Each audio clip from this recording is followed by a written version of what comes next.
ಆಗಿರ್ಬೋದು, ಸೋನಿಯಾ ಗಾಂಧಿ ಅವ್ರ ಮೇಲೆ ಆಗಿರ್ಬೋದು. ಯಾಕಂದ್ರೆ ನೀವು ಹೇಳಿದ್ರೆ ನಾವು ಬಿಟ್ಟು ಕೊಟ್ಟಿವಿ ಅಂತ ಹೇಳುವ ಮೂಲಕ ಸಹಜವಾಗಿ ಕಾಂಗ್ರೆಸ್ ಹೈಕಮಾಂಡ್ ಇವತ್ತು DK ಅವ್ರಿಗಿಂತಲೂ ಹೆಚ್ಚಿಗೆ ಈ ಸಿದ್ದರಾಮಯ್ಯ ಕಡೆ ಒಲವು. ಹೀಗಾಗಿ ಸ್ವತಂತ್ರವಾದ ಮೀಡಿಯಾಗೆ ಬೇಕಾಗಿರುವುದು ಸ್ವತಂತ್ರ ಧ್ವನಿ. ಆ ಸ್ವತಂತ್ರ ಧ್ವನಿ ಉಳಿಸಲು ನೀವು ಮಾಡಬೇಕಾದದ್ದು ಇಷ್ಟೇ. ಅದೇನಪ್ಪಾ ಅಂತಂತಂದ್ರೆ ನಿಮ್ಮ ಕೈಲಾದಷ್ಟು ಸಹಾಯ ಈ ಚಾನಲ್ಗೆ ಮಾಡಿ ಹಾಗೂ ನಿಮ್ಮ ಧ್ವನಿಯನ್ನು ಕಾಪಾಡಿಕೊಳ್ಳಿ.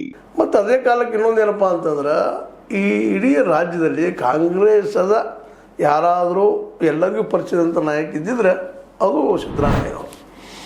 ಕೆಲವೊಬ್ಬರು ಲಿಮಿಟೇಷನ್ಸ್ ಇದಾವೆ. DK ಶಿವಕುಮಾರ್ ಅವರು ಮೈಸೂರು ಏರಿಯಾದಲ್ಲಿ ಆದರೂ ಒಕ್ಕಲಿಗರಲ್ಲಿ ಪೂರ್ಣ ಪ್ರಮಾಣದಲ್ಲಿ ಇಲ್ಲ. ಒಕ್ಕಲಿಗರಲ್ಲಿ ಅಲ್ಲಿ ಡಾಮಿನೆನ್ಸಿ ನಮ್ಮ HD ಕುಮಾರಸ್ವಾಮಿಗಳದು, ದೇವೇಗೌಡರದ, ಇನ್ನು ಅಲ್ಲೇ ಸುತ್ತಮುತ್ತ ಇವ್ರ ಪ್ರಭಾವ ಇಲ್ಲ ಅಂತಲ್ಲ. ಆದರೆ ಸಿದ್ದರಾಮಯ್ಯ ಹೊರಿಸಾಗಿದ್ದೇನೂ ಅಲ್ಲ. ಇನ್ನು ಉತ್ತರ ಕರ್ನಾಟಕ ಬಂದಾಗ ಇತ್ತೀಚೆಗೆ ಒಂದು ಸ್ವಲ್ಪ ಸತೀಶ್ ಅವರು, ಅದೇ ಕಾಲಕ್ಕೆ ಏನು ಹೇಳೋದು ಒಂದಿಷ್ಟು ಕಾಂಗ್ರೆಸ್ನಲ್ಲಿ ಬರ್ತಾ ಇದ್ದಾರೆ. ಯಾಕಂದ್ರೆ ಇತ್ತೀಚೆಗೆ ಬೊಮ್ಮಾಯಿ ಅವ್ರದ್ದಾಗಿರ್ಬೋದು ಉತ್ತರ ಕರ್ನಾಟಕದಲ್ಲೇ, ಅದೇ ಕಾಲಕ್ಕೆ ನಮ್ಮ ಜಗದೀಶ್ ಶೆಟ್ಟರ್ ಅವ್ರದ್ದಾಗಿರ್ಬೋದು ಅಷ್ಟು ಪ್ರಭಾವ ಇರಲಿಲ್ಲ. ಯಾಕಂದರೆ ಅವರು ನಿಧಾನಕ್ಕೆ ಮೊದಲನೇ ಹಿಡಿತವನ್ನು ಸಾಧಿಸ್ಕೊಂಡಿಲ್ಲ. BJPಯಲ್ಲಿ ಒಂದು ಸ್ವಲ್ಪ ಹಿಡಿದು ಮಾಡಿಕೊಂಡ್ರು ಜಗದೀಶ್ ಶೆಟ್ಟರ್ ಅವರು. ಹೀಗಾಗಿ ಹುಬ್ಬಳ್ಳಿ ಸಹಿತ ಅವ್ರು ಮೊದಲು ಏನು ಹೇಳ್ತಿತ್ತು ಒಬ್ಬ ಮಾಜಿ ಮುಖ್ಯಮಂತ್ರಿ ಅಂತೀರ, ಅದು ಇವತ್ತು ಕಾಣ್ತಾ ಇಲ್ಲ. ಬೊಮ್ಮಾಯಿ ಅವ್ರದ್ದು ಅದೇ ಪರಿಸ್ಥಿತಿ ಅದು.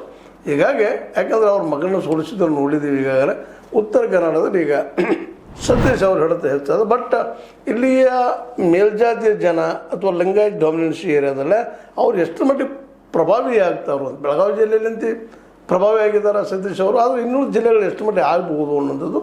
ಬಟ್ ಅವರ ಒಂದು ಏನು